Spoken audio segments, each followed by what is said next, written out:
Visi mēs vēlamies vienmēr pašu jaunāko, labāko, vidē draudzīgāko un inovatīvāko. Un kas jauns bruģi pasaulē šajā sakrā, to tad arī noskaidrosim. Sveiki! Labdien! Šis taču ir bruģis, ja ne? Kaut gan izskatās mazliet pēc tādas kārtainās kūkas. Jā, tas tiešām ir bruģis. Tas ir pilnīga inovācija bruģi pasaulē. Viņu sauc par klimatakmeni. Un vācieši ir bijuši ļoti inovatīvi, saņēmuši dažādas balvas par šo bruģakmeni, un viņš ir radīts priekš tam, lai uzlabotu dzīves kvalitāti mūsu pilsētā. Šim akmenim ir 3 kārtas. Viņam ir katalizējošais slānis, uzglabājošais slānis un kapilārais slānis apakšā. Viņš piemērots pilsētu vides atdzesēšanai. Kas būtu ļoti interesanti visiem tiem mūsu planētas draugiem, kam sāp sirds par to, ka pilsētas šobrīd tiek uzskatītas par karstuma salām uz mūsu planētas. Tātad, ja jūs zinat, tad ir tāds Urban Heat Island efekts, ko ir zinātnieki nosaukuši tieši par godu šim te faktam, kad katra pilsēta ir vismaz 10 grādus karstāka nekā ārpus pilsētas teritorijas. Ja mēs skatāmies no kosmosa uz mūsu planētas, tad tās pilsētas ir tā kā tādas karstuma saliņas. Arī Rīga un Cēsis mums tad, ja? Visas, pilnīgi visas, visā pasaulē. Un principā, ko šis akmens dara savādāk? Sākot jau ar virsmu. Pirmais, ja mēs runājam par karstumu, tad viņš atstaro sauli. Otrkārt, kad mums ir lietus, tad šis te lietus ūdens, nonākot pa šuvēm dziļāk gruntī, sasūcās šim te akmenim tajā uzkrājošajā slānī. Ja, viņš tāds porains, un tur mēs uztaisīsim eksperimentu, redzēsim, kā viņš iesūcās. Un tad vēlāk naktī šī virsma ir radīta tieši tā, lai no apakšas viņa izdalītu ārā jau atdzesētu šo gaisu, jau izdala ārā šo te mitrumu. Tādā veidā papildus atdzesējot gaisu. Nu, lūk, vēl kas interesants ir, ja mēs runājam par akmens to virsējo kārtu. Tajā iestrādās titāna dioksīds. Par šo lietu manam ķīmijas skolotājiem būtu ko teikt, vairāk kā man. Noteikti. Bet mūsu ražotajiem bruģiem nekur citur es neesmu tādu lietu sastapusi. Ko viņš dod? Titāna dioksīds izrādās ir tāda lieta, kas savienojoties ar lietus ūdeni un savienojoties ar smagajiem šiem te izmešiem, kas pamatā ir no dīzeļa mašīnām visvairāk, smagie metāli, visi, kas nonāk, tiek piesisti pie zemes ar lietus ūdeni, šis titāna dioksīds viņu neutralizē.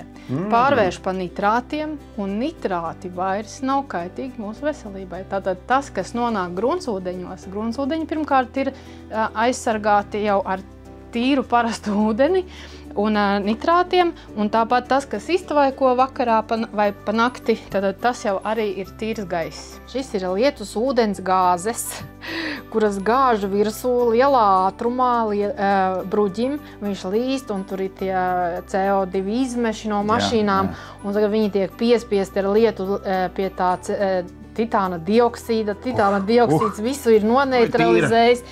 Un te viss tātad ir aiziet pa tām šuvēm. Un mēs redzēsim pēc brīža tātad, ka viss šis te lietus gāžu ūdens, viņš neaiztek uz kanalizāciju, bet viņš sasūcās tajā akmenī iekšā. Viņš tā kā švamme. Uzņem, ja? Jā, reku jau var redzēt. Viņš no apakšas tātad savelk iekšā. Pēc būtības tajās porās šeit tātad jau no augšas sāk sūkties un uzkrāties ūdens. Tas ir interesanti, kad tas ir līdzīgi tā kā pļavās, ja? Meža pļavās, ja jūs zinat, norās, gāž lietus, pļava, gruntsūdeņi, viņi paņem to ūdeni tik, cik viņiem vajag, lai vēlāk atdotu un dzesētu gaisu. Savukārt šis bruģakmens varētu teikt, ka viņš ir tāds analogs tai pļavai. Pilsētas pļava. Pilsētas pļava, jā. Interesanti, ka tas ūdens parasti ir ienaidnieks bruģim, jo liekas, ka ja akmenī ir pēc iespējas vairāk ūdens un temperatūras svārstības, tas loģiski tā kā lauž to akmeni kopā un ilgmūžību samazina. Šeit, cik es saprotu, tas nav tā kā būtisks faktors. Tieši otrādi viņš uzsūc. Un tas ir viņa tāds tā kā viens no galvenajiem faktoriem, no īpašībām. Šim akmenim, protams, pirmais jautājums, viņš tāds porains tajā vidū izskatās, liekas nestabils, liekas, kad neizturīgs, plus vēl ūdens viņā iesūdz. Kas notiek? Jā, ja tajā, tas ūdens tur tiek iekšā un pēkšņi uznāk -10 grādi. Tad, lūk, ko tas vācu DIN standarts saka, lai testētu šo bruģi, viņi tātad ņem to akmeni, samērcē kārtīgi un sasaldē, un atkal atkausē, un atkal sasaldē. Un atkausēšanas process, lai būtu ātrāks, viņi izmanto sāli, kas ir vēl interesanti. Tad, lai agresīvāk. Lai agresīvāk būtu, jā. Kā rezultātā kaut kādi šie te mazie atbirumi rodās, bet akmenim nenotiek nekas. Un tas DIN standarts saka tā, ka šim akmenim ūdens, sasalums un sāls nekaitē. Eiropā tiek plānota likumdošanas izmaiņas par to, ka 50% no lietus ūdeņiem nedrīkst nonākt pilsētu kanalizācijās.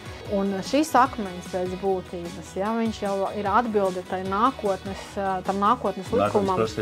Nākotnes prasībām. Viņš tātad pirmkārt paņem ūdeni, atvieglo kanalizāciju, otrkārt atdzesē pilsētu, treškārt slāpē troksni, ceturtkārt neutralizē tos CO2 izmešus. Viņš novada jau mūsu gruntī tīru ūdeni. Mēs elpojam to gaisu vēlāk, to, ko mums viņš iztvaiko apakaļ. Mēs elpojam jau bez šiem smagajiem metāliem. Man liekas, ka to nevar pirmkārt vispār izteikt kādā naudā. Man liekas, ka par to vajadzētu domāt katrai pašvaldībai. Vai šim bruģim ir kāds speciāls nosaukums? Vācieši viņu sauc par Klimačstein.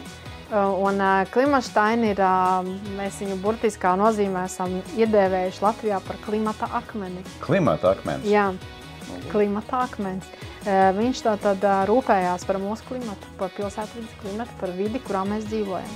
Lūdzu, šodien esam atklājuši klimata akmeni.